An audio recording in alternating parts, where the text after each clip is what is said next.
Yan mga katuldok, good morning.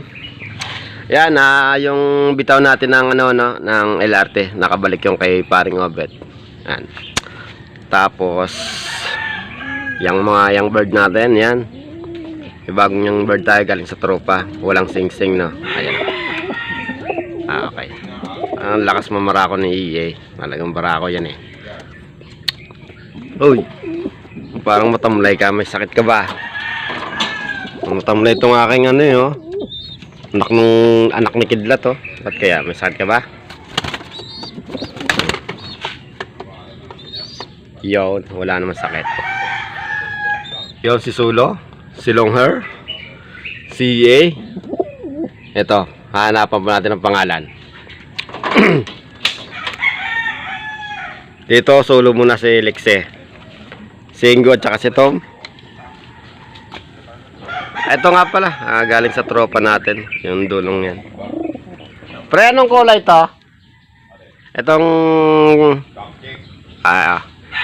mga pre, bagong kalapati natin, black check. Tapos pinaris natin dito black widow. Ang ganda rin ng mukha niyan eh. Okay. Yun o. Nga pala mga katuldok, nagawa kami ng loaf. Yan o, loaf ni pare. Laki niyan. Oh. Sa tingin mo, mga ilang piraso naman ito, pre? Laki, oh.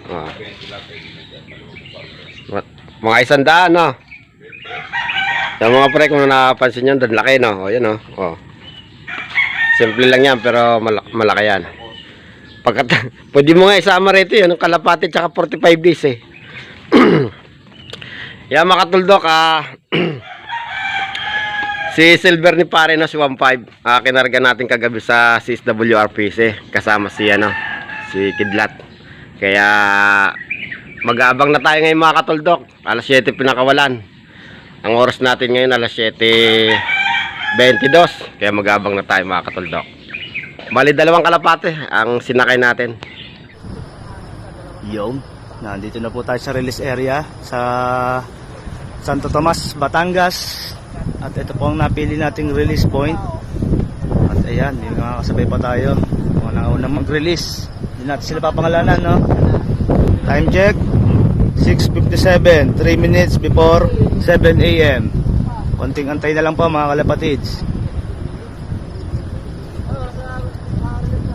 Shoutout nga po pala kay Madam Cristina Corpus, ang presidente ng CSWRPC, at lalo na sa kanyang asawa na si Sir Mon Corpus, ang kanyang mga anak na isa na doon na napagkasipag, at si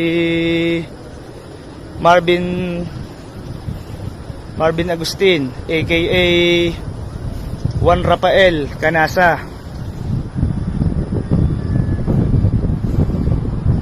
Wingmaster. Ayan. So yun, nasa tamang oras na tayo, 7 AM. Good morning sa inyo lahat. Good luck. Bibilang na lang tayo ng 5 4 3 2 1. Release. Bilis. Yo!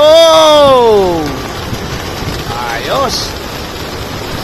Ganyan mga kalapatids. Ang dami niyan.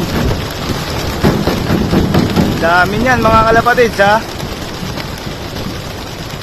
Ang dami niyan. Yan mga katuldok, nag-aabang na tayo. At may mga dumadana, taso. Ayun pa, oh. Ay. Bali, ang oras natin ngayon 7:35. 35 minutes na lang lumilipad mga katuldok. Yung sa atin wala pa. Yun. Abibidyo natin. Yung atin kung makikita natin. Lintik na kapitan eh. Zoom lang natin. Dito ma. Yun, oh. Yan, oh. Ang dami. Ayun pa, ayan oh. Ayan, nagkalat-kalat na oh. Ayun, oh. Ang dami na mga katuldok. Dumadaan. Wala pa yun sa atin. Ayun, tatlo, oh. Ay, isa mataas. Yung tatlo oh. Malayo yun. Taas eh, no? Tuldok eh. Puta. Yan mga katuldok. Andito na si Kidlat, oh. Ayan, oh. Yung siglikid na puta oh. Sakit nga oh. Puta yung pakpak. Oh, ayun, oh. Si Kidlat. Sumamatay ako doon sa marami yan. Oras natin. Ayan, 7:41 mga katuldok. Lalo Dumating sana. si Kidlat. Yan, oh. Bitin pa oh. 7:41. Bitin pa. Ah, lumipad pa, oh. Nabitin pa nga. Ayan, oh. Lumagpas ka na 1 minuto sa taning ko sa'yo, boy.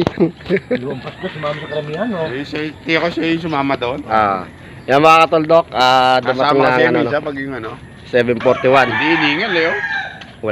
Walang box ng hingal, no? Wala pa si ano, si Nalo ko na sana. wala pa si ano, Silver, si 1.5. Okay, tawagin natin at ating patutukain. Ayan mga katuldok, ang oras natin ngayon alas 8:30, no? Wala pa si ano, si Silver. Gandang iyo bungas. Yun yung pares niya, si Lex, eh. Update ko na lang kayo mga katuldok sa susunod pagka kung ano oras makakawi si Silver. Okay. Eto, trapdoor na lang, kulang na ito. Lalagyan ni pare ng trapdoor to. Yan. Trapdoor tsaka pintuan. Okay, ito, pwede na lagyan ng kalapati to, mga katuldok.